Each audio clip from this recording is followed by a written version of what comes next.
Dear friends, the study designs in biomedical research can be broadly divided into a descriptive study designs and analytical or experimental study designs.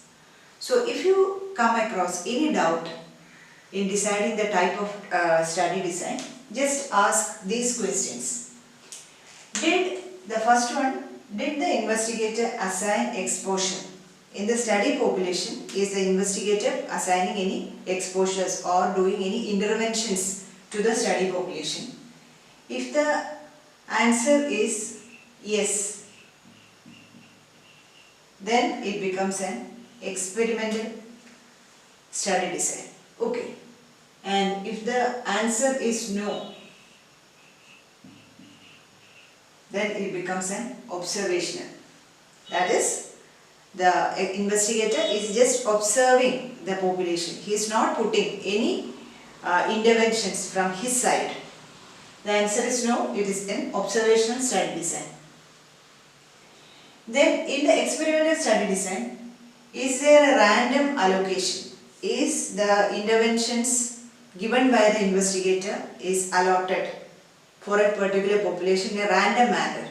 If there is a random allocation, and you ask, is there any random allocation? If the answer is yes, it becomes a randomized controlled trial. Randomized controlled trial. And if the answer is no, there is no random allocation, then it becomes a non-randomized controlled trial. Okay, so this part is clear. Then, in an observational study design, think whether there is a comparison group or not. Is there are two groups comparing? If there is a comparison group, yes, answer is yes, then it becomes an analytical study design. And this analytical study designs are again divided into cohort study, case control study and analytical cross-sectional study, wherein we go for generating an hypothesis. We are not testing hypothesis in this analytical cross-sectional, we are generating. That was described along with my class on descriptive study designs. Okay. And if there is no comparison group, then it becomes a descriptive study, which was already described, again divided into a case study, case series, cross-sectional studies. Okay. It was already explained in detail in last class. So this is the, in nutshell, the questions you have to ask to decide whether the study is an experimental or observational and again analytical or descriptive. So today I deal with the cohort studies. Okay, so cohort study design. Cohort study design. So the question comes is, what is a cohort? Cohort is a group of people sharing some common characteristics. Example, a military group is a cohort, or it can be a birth cohort. Children born in year 2018 in Trivandrum Panchayat or Trivandrum village or Trivandrum municipality. It becomes a cohort. Or children studying in first standard of Loyola school. Again it becomes a cohort. Okay, school cohort. So there is a group of people sharing some common characters, right? It is a cohort. And in cohort study, what we are looking is, we are exposing, we are looking for the exposure. We are looking for group inside the cohort. Those have got exposure to a particular condition or a disease, and we are following them up for a period of time and looking for the outcome. Okay.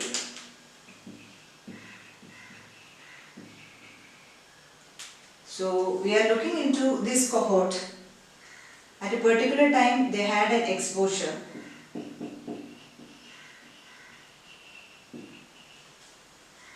Like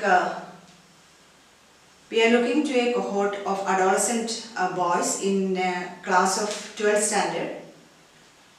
and we are looking for the exposure here is smoking habit, and we are following them all of them in this cohort for a particular period of time, and the outcome is carcinoma lung. Okay, so there should be a comparison group, and this comparison group can be internal comparison.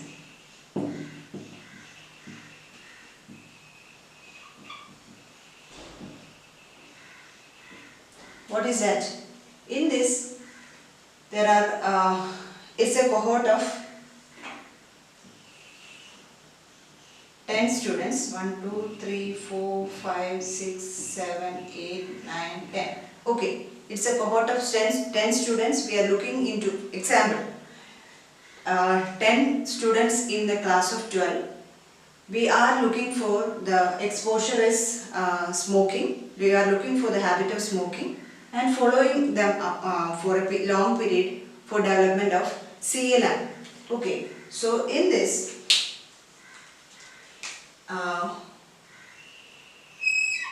4 students are having the habit of smoking and 6 students have no habit of smoking. They have smoking and they have no smoking. Okay, so we are comparing the smoking group with a non-smoking group. So inside the same cohort. So that becomes an internal comparison group. The internal comparison group is the best type of comparison group. But in some cases, this internal comparison will not be possible. For an example, we are looking for an association between exposure of aniline dye in a particular industry with that of development of carcinoma bladder. Okay, aniline dye exposure. In this cohort, everyone in this industry or in this industrial area exposed to aniline dye, and we are looking for following them up for development of carcinoma bladder. So in their cases, everyone is exposed here, so we cannot make an internal comparison. So what we do that, we take people from outside having the same racial characters, same living in the same locality and the same demographic characters.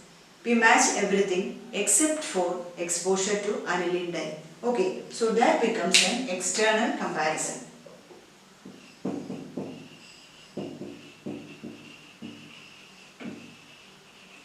External comparison group, right? So internal comparison is the best method. If it is not possible, we have to take people having all other characters matching except exposure from the general population. Okay, so that is the type of comparison we use in cohort studies. Now coming to the types of cohort studies. What are the types? There are 3 types. One is we are following up into the future. That becomes a prospective cohort study. What is that?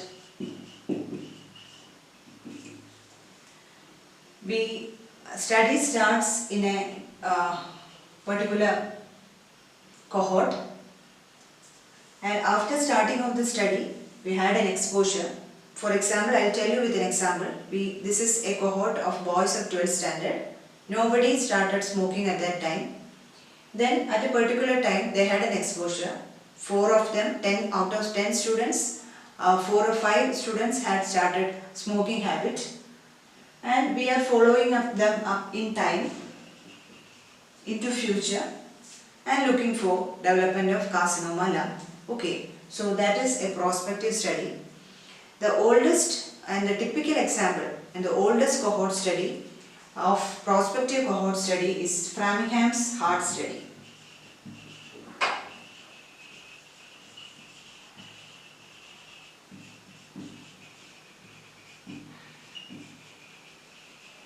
They started with a population of United States 28,000 people. They all followed up for development of cardiovascular disease. Okay, so Framingham heart study, they had a hypertensive group and they have a normotensive group. And all of them were followed up for a long time for development of cardiovascular disease. Okay. So it is an example of a prospective heart study, which is an oldest cohort study which started in 1940s, right? And also the nurses health study is another example of a prospective cohort study, right? And then the next is retrospective cohort study. For an example, in a particular state, they found that in 1950 they found that there is lot of cases of CA bladder in that particular area.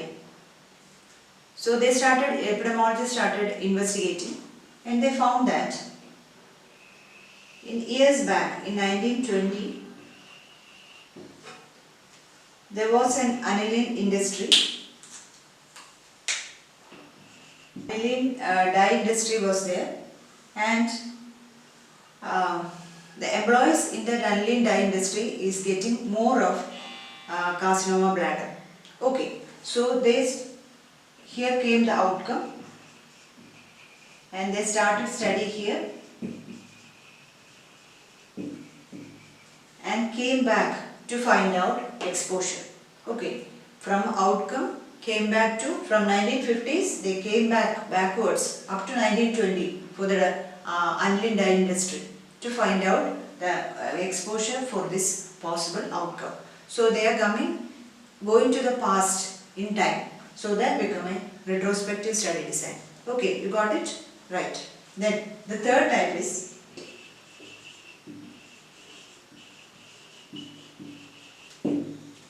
especially in diseases having a very long latent period. From exposure to outcome, there is a very long latency. So in time, they had an exposure here, and there is, after a long time, there is an outcome also, and the study starts in between, after exposure, before reaching the outcome. If the study starts, we are going backwards and also we are going forwards, and that becomes an ambiceptive. There are both phases, forward and backward. Why we are doing so? For an example, in certain types of carcinoma, before going to full-fledged disease, there will be some skin lesions, especially after exposure. After a period of 2 to 3 years, there is chance of some skin lesions. So if we are doing the study in between, if we are doing study in a particular group having the skin rashes, we can look into the backwards for exposure, and we can predict that there is chance of such a type of carcinoma happening in future.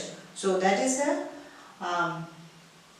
advantage of this ambiceptive studies, especially as I already told, in case diseases having a very long natural course.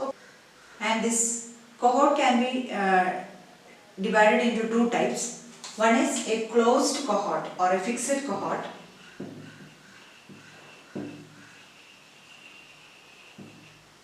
Fixed cohort and also an open cohort. What is this? From the name itself you will get an idea. Closed cohorts means there is a fixed number of people in that cohort. For example, cohort of people of Bhopal gas tragedy. Already gas tragedy happened, and the victims are a specific or a limited or a fixed population. So no one can be added to that, or no one can be excluded from that over a period of time. Okay.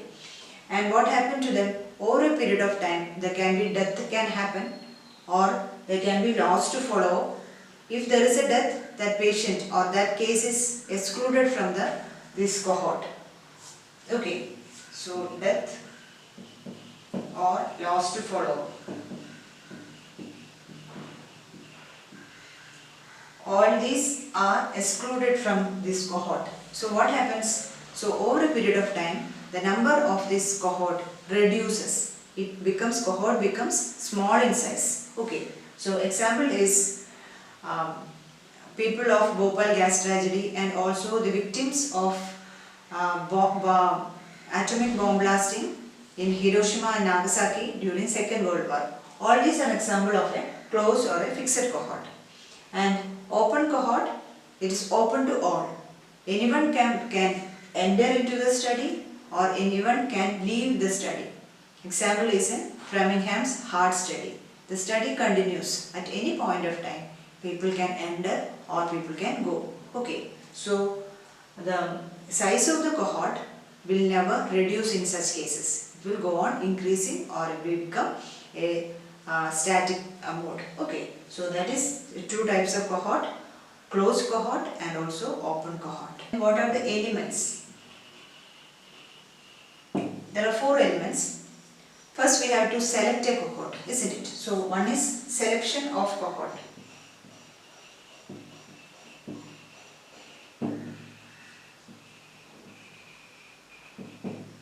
How will you select the cohort? It can be from the general population, like example in a Framingham's heart study, or it can be a special group like nurses health study.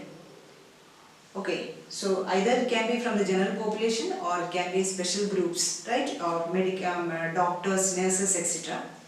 And after that, after selecting, we gather the baseline information. Okay. So this baseline information gathering is very important. One, we have to exclude cases which already had the disease. Okay, that has to be excluded. And we have to define the at-risk population, all the population who are having high risk of getting the disease in future. All these we have.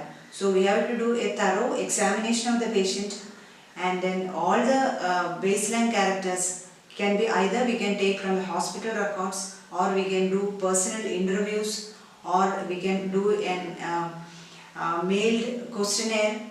Questionnaires can be mailed, and also thorough general examination of the patient, and in the case of unlinked industrial exposures, we have to get the data from the environment also. So all this, a thorough collection of the data on personal information, medical history, personal history, demographic characters, then the contacts, and also the environmental details, all has to be collected, right? And the third is follow-up. So define a cohort, define at-risk population, make a comparison group also, and then look for the exposure. After that, go for the follow-up. And the fourth is analysis. It's very important. You have to follow up with same measures to be applied to exposed group and also the non-exposed group. And the follow-up should be very objective. It should be defined at all levels. And also to find out the outcome, to find out a particular disease, occurrence of a particular disease, it has to be defined in prior to starting the study. What are the laboratory methods, or what are the investigations to be done, at what intervals, all these has to be defined. At each follow-up, what are the questions to be asked, what are the investigations, the plan of follow-up has to be clearly defined objectively before starting the study. Otherwise, there should be chance of introduction of bias, and also the loss to follow-up. The loss to follow-up of even 20%, there is chance of introduction of the bias. And also the validity of the study will be affected if there is more of follow-up, loss to follow-up. That has to be kept in mind for doing a follow-up. And what are we doing in analysis? Actually, in analysis for a cohort study, we are looking for the incidence and also the relative risk. So the data has to be presented in a 2 into 2 table. Okay. The analysis in cohort study is relatively easy. So this is a design of a cohort study. So in exposed there can be diseased and not diseased. Non-exposed also there can be disease and there can be persons with a no disease.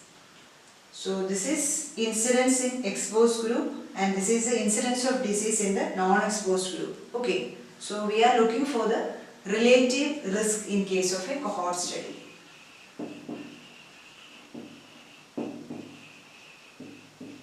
Okay. So we are looking the relative risk. In cohort study we are looking for the relative risk. So this data has to be entered into this 2 into 2 table. That is with the exposure, without exposure, with the disease, without disease. So this one A and this is B. And non-exposure with the disease is C and without disease is D. So what is the relative risk? Relative risk is incidence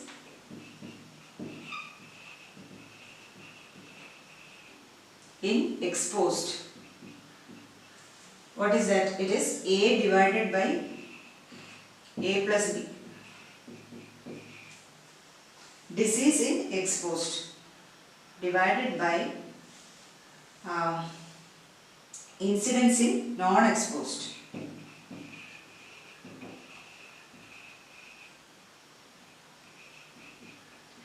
No exposure. So what is that? It is C divided by C plus D.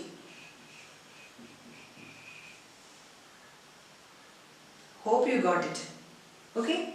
So this is the relative risk in case of a cohort study. That is incidence in case of exposed. That is A divided by A plus B. Because exposed total comes as A plus B. Non-exposed total is C plus D. So incidence is A divided by those who got the disease divided by total exposed. Like that, in non-exposed, it is those who got the disease in case of non-exposed divided by total non-exposed. So this becomes the relative risk. Okay. So this is the basic analysis in case of cohort study. We get the relative risk by comparing the incidence in exposed and also the incidence in non-exposed. And this relative risk can be one, more than one or less than one, isn't it? Each has got its own significance.